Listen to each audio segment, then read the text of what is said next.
गर्मियों का मौसम आ चुका है और इसके साथ ही आ गई है वो भयंकर चिलचिलाती धूप और पसीना।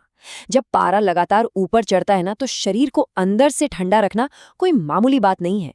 इसलिए आज के इस एक्सप्लेनर में हम एक बहुत ही कमाल के प्राचीन आयुर्वेदिक उपाय को डिकोड करने वाले हैं। एक ऐसा नेचुरल तरीका जो सच में इस भीषण गर्मी से हमें बहुत शानदार राहत दिला सकता है। तो चलिए फटाफट देखते हैं कि आज हम किन किन चीजों पर बात करने वाले हैं।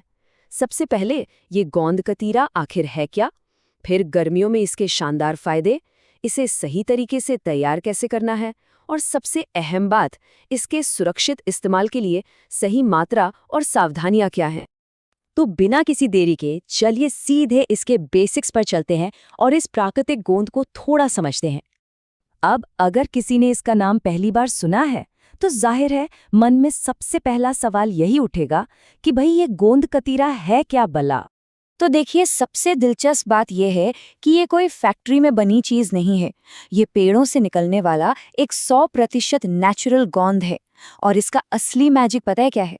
जैसे ही इसे पानी में भिगोया जाता है ये फूल कर एकदम शानदार जेली जैसा बन जाता है।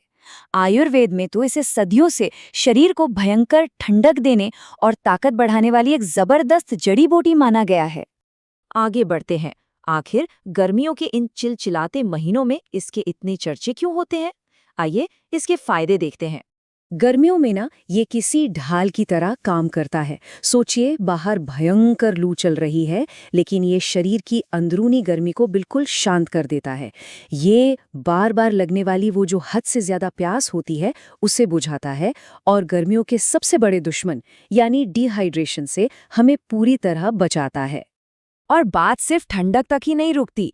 ये जो भीगी हुई जेली है ना, ये पेट के लिए प्राकृतिक डाइटरी फाइबर का एक बहुत बड़ा सोर्स है।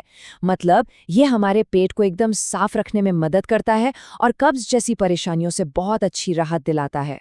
साथ ही गर्मियों में जो वो एक अजीब सी थकावट और कमजोरी महसूस होती है, मान लीजिए कि शरीर की बैटरी बिल्कुल डाउन हो गई हो, गोंद कतीरा उस कमजोरी को दूर करके एनर्जी और जीवन शक्ति वापस लाता है। पारंपरिक तौर पे इसे हमारी मांसपेशियों को ताकत देने के लिए इस्तेमाल किया जाता रहा है। और हाँ, ये हमारी स्किन की नमी और उस नेचुरल ग्लो को भी बनाए रखने में बहुत कमाल का है। फायदे तो हमने जान लिए, अब सबसे जरूरी हिस्से पर आते हैं। इसे तैयार कैसे करना है और इसका सेवन कैसे करना है। इसे तैयार करना बहुत ही सिंपल है।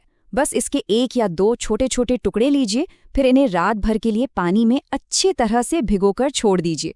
ये रात भर भिगोना बहुत जरूरी है। सुबह उठकर जब आप देखेंगे तो वो सूखे टुकड़े एकदम सॉफ्ट फूली हुई जेली में बदल चुके होंगे। ये ट्रांसफॉर्मेशन सच में देखने लायक होता है। और एक बार जब ये जेली तैयार हो जाए तो इसे खाने के ढेरों मजेदार तरीके हैं। इसे एकदम चिल्ड दूध और मिश्री के साथ मिला लीजिए, बहुत ही टेस्टी लगता है। या फिर गर्मियों के जो हमारे फेवरेट शरबत होते हैं जैसे रूह अफ़ज़ा या ताज़े नींबू पानी में से घोल लीजिए। ठंडे दही या हमारी पारंपरिक लस्सी में डालकर भी इसे एंजॉय किया जा सकता है। ये किसी भी ड्रिंक का स्वाद और उसके फायदे दोनों को कई गुना बढ़ा देता है। लेकिन रुकिए, हर अच्छी चीज के कुछ नियम भी होते हैं। तो अब बात करते हैं इसकी सही मात्रा और कुछ जरूरी सावधानियों के बारे में। सबसे अहम नंबर जो हमें याद रखना है वो है सिर्फ 1 से 2 चम्मच। बस दिन भर में 1 या 2 चम्मच भीगा हुआ गोंद कतीरा हमारे शरीर के लिए काफी होता है। अगर हम सोचें कि ज्यादा खाने से ज्यादा फायदा होगा तो ऐसा बिल्कुल नहीं है। ज्यादा खाने से पेट खराब हो सकता है या भारीपन लग सकता है, इसलिए लिमिट क्रॉस नहीं करनी है। कुछ खास स्थितियों में थोड़ी एक्स्ट्रा सावधानी रखना भी बहुत जरूरी है। अगर किसी को अक्सर पेट फूलने या ब्लोटिंग की शिकायत रहती है तो थोड़ा ध्यान रखें। छोटे बच्चों को दे रहे हैं तो मात्रा बहुत ही कम रखें। प्रेग्नेंट महिलाओं को इसे शुरू करने से पहले अपने डॉक्टर से सलाह जरूर लेनी चाहिए। और हाँ, अगर किसी तरह की एलर्जी का इतिहास रहा है तब भी सावधानी बरतना ही समझदारी है। तो सुरक्षित और असरदार इस्तेमाल के लिए इन 3 गोल्डन रूल्स को हमेशा याद रखना है। पहला, इसे हमेशा अच्छे से पानी में भिगोकर ही खाना है, सूखा कभी नहीं। दूसरा, इसके सेवन के साथ दिन भर खूब सारा पानी पीना है। और तीसरा, रोजाना बहुत ज्यादा मात्रा में खाने से बचना है। तो आज के इस पूरे एक्सप्लेनर का निचोड़ क्या है? यही कि गोंद कतीरा सिर्फ कोई आम चीज नहीं है, गर्मियों में हमारे शरीर को ठंडक, एनर्जी और हाइड्रेशन देने का एक शानदार, एकदम नेचुरल तरीका है। तो अंत में सोचने वाली बात यह है कि क्या आधुनिक स्वास्थ्य समस्याओं के सबसे बेहतरीन और सुरक्षित समाधान अक्सर हमारी ये सदियों पुरानी परंपराओं और प्रकृति के पास ही मौजूद नहीं होते? जरा सोचिएगा।